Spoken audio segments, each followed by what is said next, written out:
शुरुआत बेन नाम के एक आदमी को दिखाने से होती है, जिसने हाल ही में एक ऐसे लेंस वाला कैमरा इजाद किया था जिसकी मदद से हम ना दिखने वाली चीजों को भी देख सकते हैं, जिनका वजूद तो होता है पर वो दिखाई नहीं देती, जैसे कि गोश्त, भूत, आत्माएं वगैरह। बेन एक पार्टी में गया जहाँ उसकी मुलाकात एक गोश्त टूर गाइड से होती है, जो लोगों को ऐसी जगहों के टूर पर लेकर जाती है जहाँ पर भूत आत्माएं मौजूद हों, क्योंकि उस लड़की का भी यकीन भूतों पर बहुत था। यहाँ बेन और वो टूर गाइड पहली ही नजर में एक दूसरे को पसंद करने लगे थे और बहुत जल्द शादी भी कर लेते हैं। अब यहाँ हमें पता चला कि वो टूर गाइड एक मीडियम भी थी, यानी कि भूतों पर तो उसका यकीन था ही, साथ ही वो उनसे बात वगैरह भी कर सकती थी। लेकिन फिर एक्सीडेंट में उसकी मौत हो जाती है, जिसके गुजर जाने के बाद बेन काफी दुखी रहने लगा, हर वक्त गुमसुम रहता था। जिसके बाद अब वो खुद भी गोश्त का टूर गाइड बन जाता है, यानी कि उसने अपना काम छोड़कर अपनी वाइफ वाला काम करना शुरू कर दिया था, हालांकि उसे खुद भूतों पर यकीन नहीं था। इसके बाद हम एक औरत गैबी को देखते हैं, जो अपने बेटे के साथ एक बहुत ही पुराने मेंशन यानी महल में रहने आई थी, और ये हॉन्टेड मेंशन था, इसीलिए उसकी बेटी को यहाँ पर अलग अलग तरह के बहुत सारे भूत और परछाइयां दिखाई देती हैं, जो उसे डराने की कोशिश कर रही थी, जिस वजह से दोनों ही मेंशन से भाग जाते हैं। ये जब अपनी गाड़ी में आकर बैठे तो एक भूत भी इनकी गाड़ी में आकर बैठ गया, जो अब इनके साथ जाने लगता है। अब मेंशन में एक भूत हंसते हुए कहता है कि चले जाओ बच्चों, लेकिन तुम्हें यहाँ वापस आना ही होगा और देखना तुम बहुत जल्द लौट आओगी। अब जब बेन अपने घर पर सो रहा था तो उसे मिलने फादर आए। दरवाजे पर लॉक लगाने की वजह से वो ताला तोड़कर खुद अंदर आ जाते हैं। बेन उन्हें धमकाकर वहाँ से जाने का कहता है, जिस पर फादर बोलते हैं कि मुझे तुम्हारी मदद चाहिए, एक माँ और बेटा हॉन्टेड मेंशन में फंस गए हैं, तो क्या तुम उनकी मदद करने जा सकते हो वहाँ उनके घर पर? तुम्हारे पास तो ऐसा कैमरा भी है ना, जिससे तुम भूत आत्माओं को अपने कैमरे में रिकॉर्ड कर सकते हो। इस पर बेन साफ मना कर देता है कि नहीं, मैं नहीं जा रहा, क्योंकि भूत आत्माओं पर मेरा वैसे भी यकीन नहीं है। फादर कहते हैं कि तुम्हारे वहाँ जाने पर वो फैमिली तुम्हें बहुत सारे पैसे देगी। अब पैसों में सुनकर बेन मान जाता है, क्योंकि उसे इनकी बहुत जरूरत थी। अब फादर के जाने के बाद बेन अपना कैमरा वगैरह तैयार करने लगता है। फिर जब वो मेंशन में आया तो वहाँ उसकी मुलाकात हुई गैबी और उसके बेटे से। अब ये दोनों यहाँ इसलिए थे क्योंकि उस दिन वैसे तो ये भाग गए थे, पर ये वापस इसलिए आए क्योंकि उस भूत ने तो पहले ही कह दिया था। उसी की वजह से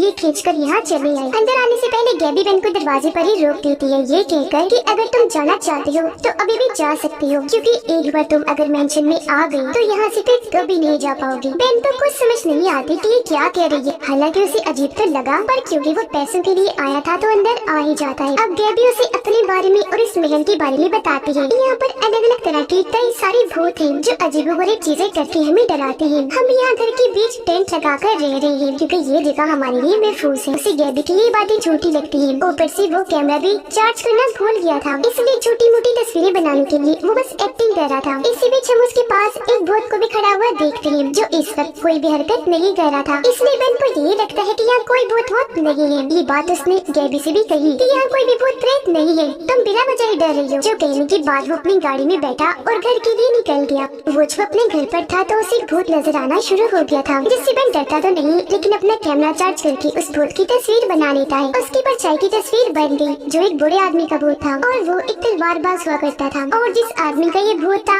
उसकी तस्वीर बेन ने मेंशन में देखी थी, यानी कि ये भूत वही का था। अब से वो भूत दिन रात बेन को सताने लगा। एक दिन जब उसकी आँख खुली तो उसने देखा जैसे मेरा कमरा समंदर के बिल्कुल बीचों बीच है, जिसके साथ ही कमरे में पानी भरना शुरू हो गया। वो भूत उसे बार बार एक ही बात कही जा रहा था कि उस मेंशन में वापस चले जाओ, जिस पर बेन मान गया। और वो जब दोबारा वहाँ गया तो गैबी और उसका बेटा पहले से उसका इंतजार कर रही थी, क्योंकि वो जानती थी कि बेन वापस आ ही जाएगा, क्योंकि अब से वो भी उनकी तरह ही मेंशन का ही हो गया है, जिसे वहाँ के भूत कहीं पर भी जाने नहीं देंगे। जिससे अभी बात क्लियर हुई कि गैबी, उसका बेटा और बाकी लोग यहाँ कैसे फंस जाते हैं। यहाँ तक कि वो फादर भी यहाँ फंस गई थी, जिन्होंने बेन को यहाँ पर भेजा था। अब बेन उन पर गुस्सा करने लगता है कि आपने मुझे यहाँ की सच्चाई क्यों नहीं बताई, और उस भूत की तस्वीर भी दिखाता है, जिस पर फादर उसे रिलैक्स करते हैं और कहने लगे कि हम उनसे लड़ सकते हैं। जिस पर बेन कहते हैं कि ये आइडिया ठीक नहीं, हम यहाँ रहने पर मजबूर क्यों हो, हमें यहाँ से भागने का तरीका ढूंढना चाहिए। अब आज शाम ही एक भूत बेन को डराने की कोशिश करने लगा। पहली बार वो भी काफी डर गया, जिसे बाकी लोग संभालते हैं। अब अगले दिन ये सारे आपस में बात कर रहे थे कि हमें यहाँ से निकलना है और ये सब रोकना है, जिसके लिए हमें कुछ और लोग चाहिए। एक ऐसा इंसान जो इस मेंशन की हिस्ट्री, तारीख के बारे में जानता हो, और दूसरा इंसान हमें मीडियम, ताकि वो भूतों से बात कर सके और उनसे पूछ सके कि आखिर यहाँ के भूत चाहते क्या हैं, क्यों यहाँ आने वालों को दोबारा आने पर मजबूर करते हैं, और क्यों सबको हॉन्ट किया जाता है जब वो लोग मेंशन छोड़ के चले जाते हैं।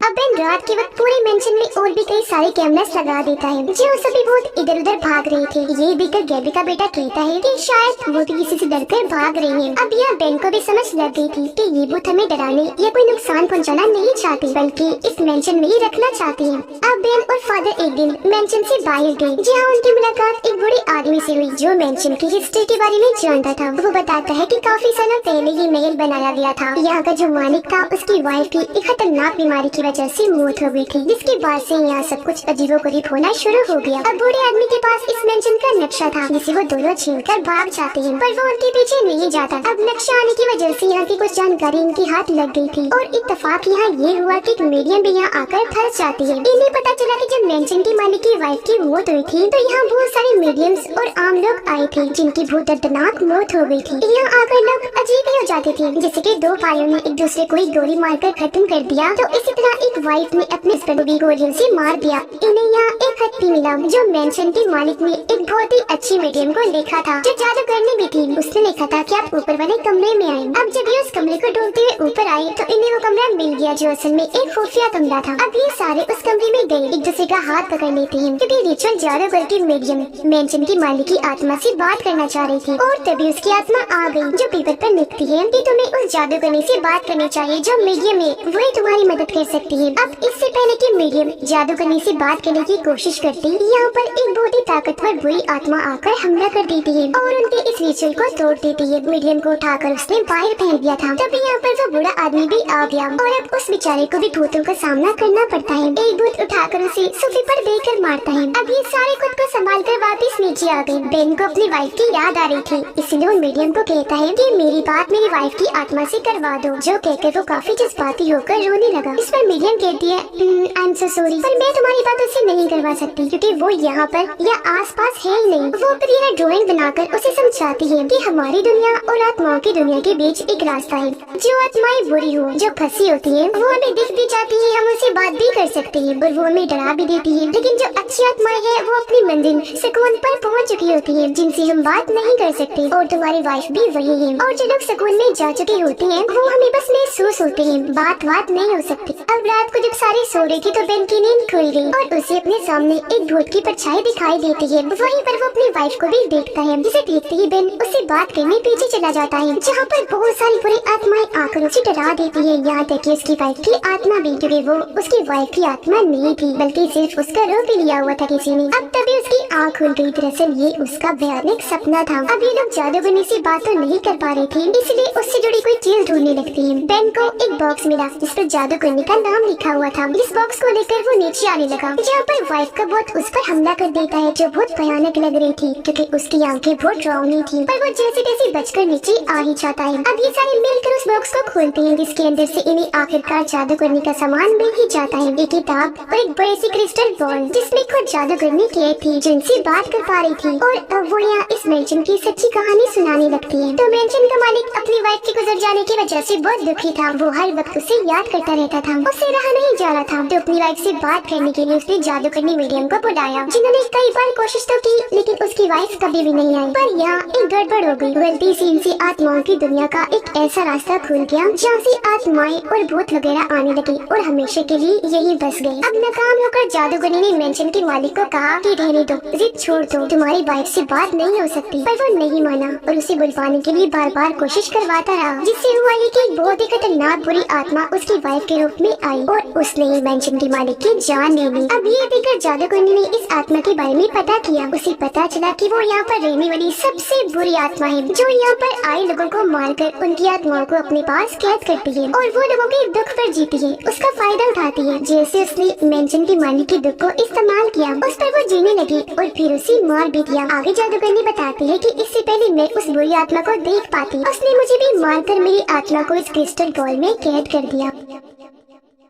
अब जादूगरनी ये भी बताती है कि बहुत ही खतरनाक बुरी आत्मा उसकी वाइफ के रूप में आई। वो आत्मा एक आदमी की है जो एक रिचुअल करना चाहता है जिसके लिए उसे 1000 आत्माएं चाहिए। अब तक उसने 933 आत्माएं कैद कर ली है और अगली पूरे चांद की रात को वो अपना ये मिशन पूरा कर लेगा। तेजी से लोगों को मारकर वो 1000 आत्माएं पूरी कर ही लेगा और फिर इस मेंशन से बाहर निकल जाएगा जो फिर वो दुनिया को तबाह करेगा। यही वजह है कि वो तेजी से दुखी लोगों को मारता है और उनकी आत्माओं को मदद करता है। अब जादू करने की आत्मा वहाँ से जाने लगी, पर बेन को जाते हुए कहती है कि खास तौर पर तुम मजबूत रहो, क्योंकि वो भूत अब तुम्हारे गम को महसूस कर पा रहा है जो तुम्हारी वाइफ का है। उसके जाने के बाद अब ये लोग आपस में बात करते हैं कि अभी सिर्फ 933 आत्माएं हुई, जिस पर बूढ़ा आदमी कहता है कि नहीं, जादूगरनी अपने मनी तक की नंबर्स बता रही थी। असल में तो कुल 999 आत्माएं हो गई हैं और अब उस बुरी आत्मा को बस एक ही आत्मा चाहिए, फिर 1000 पूरे। अब ये सारी परेशान हो गई, इस बारे में बात करने लगते हैं कि क्या किया जाए, आखिर वो चाहता क्या है, कैसे उससे बचा जाए और वो हो कौन सकता है बना। अब बाकी छोटे भूत भी उन्हें परेशान कर रहे थे। वो गैबी को भी खाना बनाते हुए परेशान करने लगते हैं। वो जो चीज भी बर्तन में डालती है आत्माएं शरारत करके वो हवा में उड़ा रही थी। अब गैबी का बेटा अकेला बाहर बैठा हुआ था। उसके बारे में गैबी बेन से बात करती है कि मैं अपने बेटे के लिए बहुत परेशान रहती हूँ, बस इसे कुछ ना हो, क्योंकि मुझे इसका बहुत ख्याल आता है। इसका कोई भी दोस्त नहीं है, मैंने खुद भी बच्चों को इसके साथ बुरा बर्ताव करते हुए देखा, इसलिए वो हर वक्त अकेला रहता है। ये सुनकर बेन को उसके लिए हमदर्दी हुई, वो उसके पास जाता है। तब बच्चा बड़ी मासूमियत से कहता है कि मैं यहाँ अकेला इसलिए बैठा हूँ क्योंकि मेरा कोई दोस्त नहीं है और न ही मुझसे कोई बात करता है, तो मुझे अकेला रहने की आदत हो गई है और अब मैं अपने डैड को याद कर रहा हूँ जो कहीं पर चले गए हैं। जिस पर बेन उसे समझाते हैं, अच्छे से बात करके उससे दोस्ती कर लेता है और हंसी मजाक करने लगा, जिससे बच्चे के साथ साथ अब बेन को भी खुशी होने लगी। अब मीडियम कहती है कि मैं रिचुअल करके आत्माओं की दुनिया में जाऊंगी और वहाँ की आत्माओं से बुरी आत्मा के बारे में जानने की कोशिश करूंगी। अब उसे रिचुअल इतना अच्छा नहीं आता था, इसलिए उसकी बजाय बेन इस रिचुअल में खोकर इस महल में घूमने लगता है और यहाँ भूत आत्माओं को देखता है कि वो मेंशन में कैसी रह रही है। उसे तभी मेंशन के मालिक की आत्मा दिखाई दी जो बेन को कहता है कि वापस चले जाओ कैसे भी करके, क्योंकि उस बुरी आत्मा को बस एक ही आत्मा चाहिए जो वो कैसे भी करके ले लेगा, जिसके बाद हम सब हमेशा के लिए यहाँ पर फंस कर रह जाएंगे, कभी भी आजाद नहीं होंगे और वो बाहरी दुनिया में तबाही मचाकर वहाँ पर अपना राज बना लेगा। अब तभी यहाँ वो बुरी आत्मा आकर बेन पर हमला कर देती है। वो डर के नीचे गिर गया,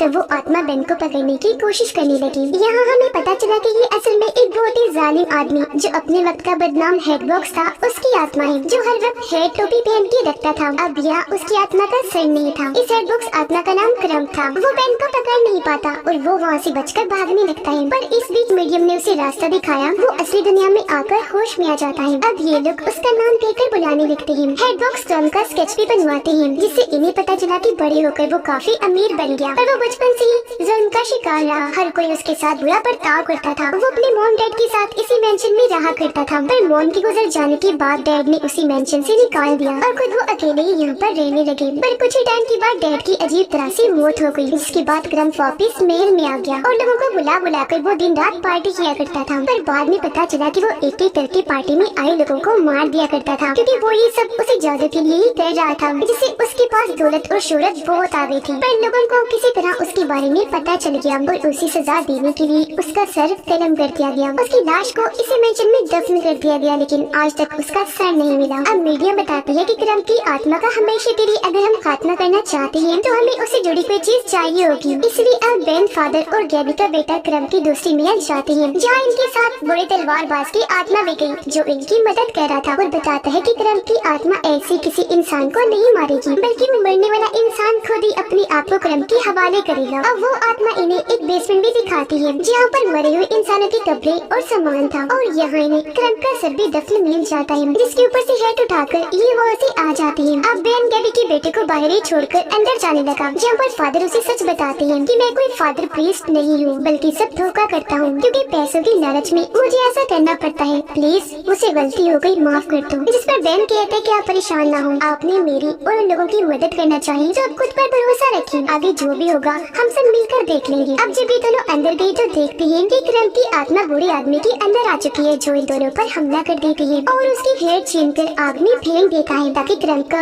हमेशा के लिए खात्मा करने वाला रिचुअल ना हो सके। अब तभी क्रम की आत्मा बूढ़े आदमी के अंदर से निकलकर बाहर आ जाती है। वो इनसे बात करने लगा और अपना असली प्लान बताने लगता है। वो कहता है कि बेन नहीं बल्कि मेरा आखिरी शिकार गैबी का बेटा बनेगा, क्योंकि डैड के गुजर जाने के बाद वो उन्हें याद करके दुखी हो रहा है और मैं उसके दुख के जरिए ही उसे अपने कंट्रोल में करने की कोशिश कर रहा हूँ। अब यहाँ गैबी ये राज खोलती है कि वो ऐसा इसलिए कर पा रहा है क्योंकि मेरे बेटे को पता चल गया है कि उसकी डैड की मौत हो गई है। मैंने जो बात उसे छुपा के रखी हुई थी और कहा था कि वो कहीं गए हुए हैं। अब बेन और गैबी बच्चे को बचाने के लिए उसके पास जाने लगी। इससे पहले कि क्रम की आत्मा उसे अपनी चाल सी बातों में फंसाता, कंट्रोल करता, बेन यहाँ आकर बच्चे को समझाता है कि तुम्हारे डैड अगर मर गए तो दुखी ना हो, तुम अभी बच्चे हो, आगे बढ़ना सीखो। बच्चा उसकी बात मान गया। तब बेन उसे लेकर यहाँ से बाहर आ जाता है। तब तक बाहर सारी आत्माओं ने बाकी लोगों पर हमला कर दिया था। अब यह फादर आत्माओं से बात करता है, उन्हें समझाता है जो उसी की तरफ बढ़ रही थी। वो कहता है कि क्रब बहुत बुरी आत्माएं, आप उसका साथ ना दें। अगर चाहे तो आजाद होकर यहाँ से जा सकती है या फिर ये आजादी से रह सकती है बगैर किसी से डरी। उसकी बातों का आत्माओं पर असर हो गया।